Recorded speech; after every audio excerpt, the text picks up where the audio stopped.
Most of the movie is through the eyes of... It was meant to be an unassuming evening, a quiet gathering tucked away in the secluded reaches of the Hollywood Hills. A private cocktail event attended by friends and colleagues seeking respite from the glare of the awards season. Yet from the very moment Jamie Dornan and Sam Heughan entered the softly lit room, it became apparent that the night would carry a weight far beyond ordinary small talk and clinking glasses. The air seemed almost too heavy to breathe, thick with anticipation and unspoken histories, the kind of tension that might go unnoticed to the casual observer, but which those attuned to Hollywood's undercurrents could feel as tangibly as a storm approaching, subtle yet inevitable. Both men, celebrated for their charm, their authenticity, and the way they carried themselves in a world built on illusions, had long been admired not only for their professional success, but for a friendship that had, over the years, become emblematic of a rare kind of loyalty in an industry where alliances were often fleeting and performance often replaced sincerity. The juxtaposition of their fame and their private camaraderie had been the subject of countless features, interviews, and whispers, and yet, that night, the weight of what remained unsaid hovered over them like a persistent shadow. The spark that would ignite the simmering tension was, as so many things in Hollywood are, born of a seemingly innocuous statement.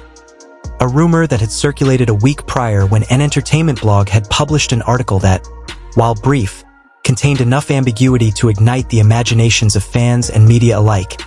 And the headline had immediately gone viral. Dakota Johnson cast opposite Sam Heughan in a new psychological romance. The piece referenced an anonymous source who claimed that during a private dinner, Sam had made an offhand remark about Dakota, describing her as the kind of woman who brings truth to every man she meets. A comment that, but in the context of Hollywood's relentless scrutiny, it became a catalyst for speculation, exaggeration, and, ultimately, the tethering of Jamie Dornan to a narrative he had no intention of entering. For years, Jamie and Dakota's connection had been the subject of fascination. Their electric chemistry on the set of 50 Shades of Grey had blurred the lines between performance and reality, a phenomenon amplified by their ability to project intimacy on screen while maintaining professional boundaries off it. Yet in the court of public opinion, nuance was irrelevant, and every glance, every carefully measured comment, was ripe for dissection. The announcement of Dakota's new project with Sam, someone close to Jamie, immediately gave the gossip mill fresh fuel, and social media erupted with theories of rivalry, jealousy, and betrayal, twisting a private career development into a personal drama, weaving an intricate web of speculation in which the two men at the center of it could do little to control the narrative. By the time the private event arrived, the tension between Jamie and Sam was palpable, even before any words were exchanged. Witnesses later described an atmosphere so charged it could be felt as a physical weight, a subtle thrum running through the room that suggested history, pride, and unspoken grievances all hovered simultaneously in the same space. They greeted each other politely at first, smiles carefully measured, handshakes firm but restrained. Yet even in the most controlled gestures, there was an edge, a silent dialogue carried in the tilt of a head, the narrowing of an eye, the brief hesitation before a drink was raised to lips. A few glasses of whiskey into the evening, and that edge began to manifest in a way that was impossible to ignore. Observers recalled Sam moving Jamie aside near the balcony, away from the warm murmur of the party, to speak privately. Their voices were calm at first, low, enough that no one could discern the specifics, but the expressions on their faces were starkly serious, rigid even, conveying the significance of what was being discussed without uttering a single word audible to the surrounding guests. Then, as one insider described, Sam's tone hardened, his voice carrying an almost defensive weight as he leaned in and said, "If you've got something to say it to me, not the press." A line that, while not overtly confrontational, hinted at the pressure, the frustration, and the inevitability of rumors becoming personal truths. Jamie, who had long mastered the art of composure in the face of provocation, didn't flinch. He took a measured sip of his drink, eyes meeting Sam steadily, and replied, "I didn't say anything, but maybe I should have." Words that were deliberately ambiguous, a tightrope between assertion and restraint, offering neither admission nor deflection, leaving the interpretation entirely to those present. The conversation that followed remained inaudible to others, reduced to murmurs lost in the ambient clatter of the event. Yet the charged energy radiating from the balcony corner was unmistakable. For several minutes, the two men stood locked in a silent standoff, each aware of the other's capability, each balancing history against reputation, loyalty against perception, and no one dared intervene. Guests later described the moment as electric. A quiet storm that demanded attention even as it remained inscrutable. It wasn't a fight in the traditional sense, they insisted. It lacked the raised voices, the overt gestures, but it carried all the gravity of a confrontation, subtle, precise, and inevitable, like the snap of tension just before a wire breaks under strain. By the end of the evening, the men had parted ways without incident, their departure understated, yet the event's aftermath was immediate. By morning, whispers had already permeated the tabloids, headlines vying for dramatization. Hollywood shock. Sam Heughan and Jamie Dornan clash over Dakota Johnson. Outlander star confronts Dornan at private party. Is Dakota Johnson the cause of tension between two friends? The frenzy did not stop at the written word. Paparazzi staked out Sam's gym and Jamie's home, eager to capture the smallest reactions, while publicists issued the customary no-comment statements, the standard defense against the industry's insatiable appetite for scandal. Social media thrived on every detail, real or imagined, photographs from the event, old interviews, fleeting gestures, all reinterpreted through the lens of perceived rivalry. Dakota herself became, unwillingly, central to the narrative. According to sources close to her, she had no involvement in any alleged tension between the two men, yet in the court of public opinion, her presence was unavoidable, a catalyst for speculation despite her lack of agency in the matter. Hollywood, as ever, craved tension, and this unfolding scenario was too perfect to resist. Two leading men, publicly admired, privately complicated, caught in an unseen tug-of-war over a woman whose presence had long captivated audiences and fueled narratives both on-screen and off. Days passed without clarification.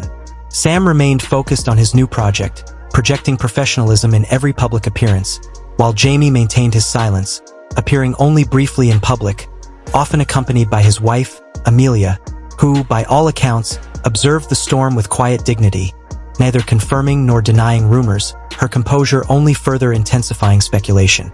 In interviews unrelated to the event, Jamie's responses were polite but non-committal, a masterclass in restraint that nevertheless hinted at the burden of unspoken truths. Observers noted the subtle shifts in body language, the slight tension in his jaw, the way his eyes flickered briefly when the subject veered too close to Dakota or Sam, revealing a man simultaneously protective of his own narrative and deeply aware of the media machinery surrounding him.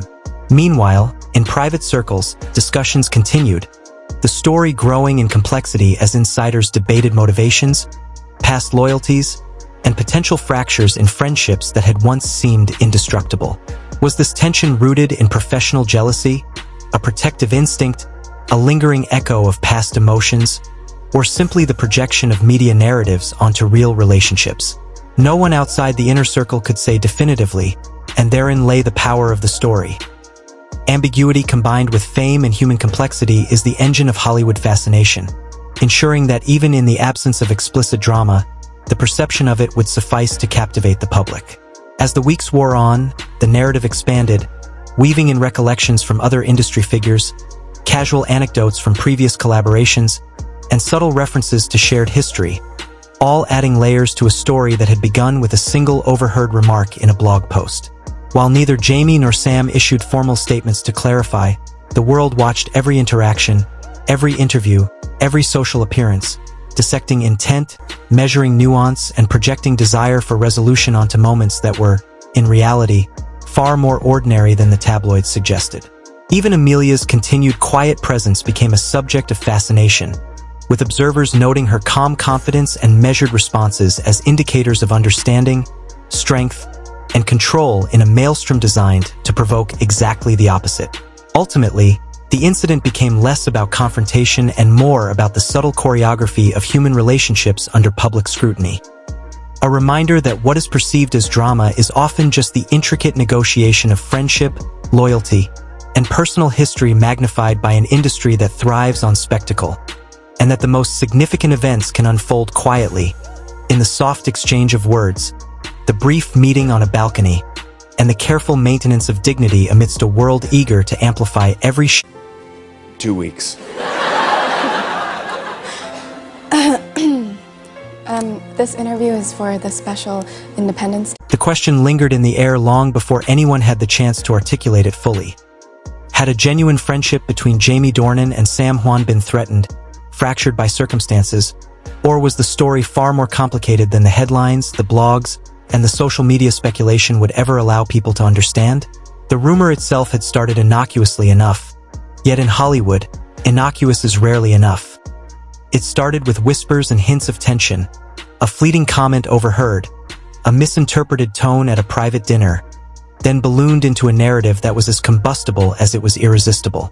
And yet, despite the clattering frenzy of speculation, the core of the story was profoundly human, a reminder of how relationships, particularly those forged in pressure-cooked environments like the entertainment industry, can be both resilient and fragile, capable of surviving scrutiny if tended with honesty, or splintering under the weight of perception if neglected. As the week of frenzy unfolded, it became clear that Hollywood and the wider public had seized upon a narrative of confrontation, spinning it endlessly.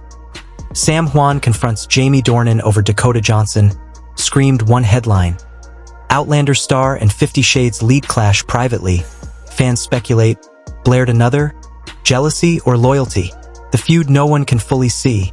Questioned a third, all of them implying animosity, drama, even betrayal, none of which reflected the nuanced reality of what had actually occurred.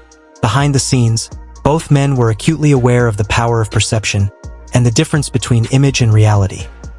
Jamie, known for his careful public persona and composed responses, had chosen silence for days, allowing the story to unfold, knowing that any hasty words might escalate the narrative beyond repair, while Sam, for his part, used his social media sparingly, posting cryptic comments about friendship enduring fire, about loyalty surviving scrutiny, allowing the fans and tabloids to speculate, interpret, and overinterpret, all the while maintaining a private equilibrium that was invisible to the hungry public eye. Then, after nearly a week of mounting tension, Jamie agreed to speak, and the moment he did, it silenced the frenzied speculation, not through theatrics or defensiveness, but through the simple, quiet authority of truth. It was during a live radio interview in London, conducted to promote his latest film, a psychological drama exploring the fragility of human connection, and halfway through the segment, the host, navigating carefully through a landscape littered with half-truths and conjecture, asked the question everyone was waiting for. A question that carried the weight of weeks of whispered rumors, social media frenzy, and paparazzi surveillance. "Jamie," she said, careful, measured, almost tentative. "There's been a lot of talk about you and Sam Heughan. People are saying things got tense between you two. Is there any truth to that?" Jamie, leaning back in his chair, allowed a low, dry laugh to escape, one of those rare laughs that made people wonder if he was amused, bemused, or simply marking a pause to gather his thoughts. "Tense," he repeated, the single word carrying a multiplicity of meanings, allowing the audience to sense the complexity of what had transpired without reducing it to gossip. He ran a hand through his hair, and then, with his characteristic calm and deliberate cadence, explained, "Look, Sam's one of my closest friends. We've known each other for years. We're both from small places, me, Northern Ireland, him, Scotland, and we both know how this business works. People love to twist things. That night, we talked. We needed to. It wasn't an argument, not really. It was honesty, and sometimes honesty looks like tension to people who've never had to say the hard things to someone they care about." The host, perceptibly intrigued, pressed gently, "So there's no rivalry, no bad blood?" Jamie's smile carried both reassurance and quiet exasperation. "Not rivalry. Never was. Sam's like a brother to me, but brothers don't always agree, especially when the whole world wants to make a story out of nothing," he said, leaving unspoken but palpable the implications of Hollywood's relentless intrusion and the public's insatiable hunger for drama. He never mentioned Dakota Johnson directly, yet the context was unmistakable. The entire event, the speculation, the narrative threads woven across social media, were all subtly acknowledged without ever being sensationalized. He was not angry, nor was he defensive. He was exhausted, weary of seeing genuine human connection reframed as conflict for the sake of clicks and headlines. Within hours, the interview spread across the internet, dissected by every outlet, shared thousands of times. And yet, unlike the sensationalism that had preceded it, Jamie's words carried clarity, calmness, and class, prompting widespread admiration for his measured handling of a situation that could have easily spiraled into public spectacle.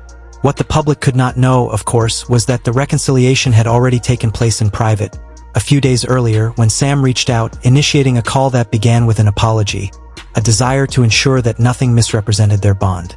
"I didn't mean for any of this to look bad," Sam had said, his tone sincere, recognizing the gap between perception and intention.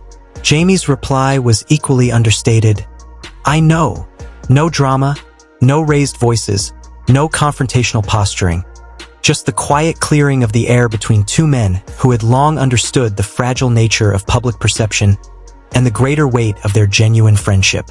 In the days following, Jamie's radio interview became emblematic not only of his composure but of the enduring strength of authentic relationships amidst the chaos of fame. When asked about Dakota Johnson's role in the Rumours, he addressed it directly, albeit with a disarming simplicity. "Dakota's a dear friend," he said, voice steady, words measured. "She's part of my story, part of my past. Sam respects that. There's nothing complicated about it, unless people want it to be." The warmth in his tone, the subtle smile that accompanied it, conveyed reassurance more effectively than any headline could. Hollywood thrives on conflict, on scandal, on the transformation of personal nuance into global spectacle. Yet here was a counter-narrative, quietly powerful, a reminder that life off-camera need not mirror the chaos projected onto it. His concluding thought crystallized the philosophy behind the evening's events.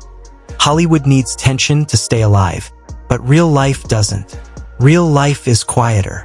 That phrase, repeated in thousands of articles, reshaped the story entirely, and for the first time, the public saw beyond the fevered speculation to a truth that had always been there. The resilience of friendship under pressure, the ability to face conflict honestly, and the human capacity for forgiveness and understanding amidst circumstances magnified by fame.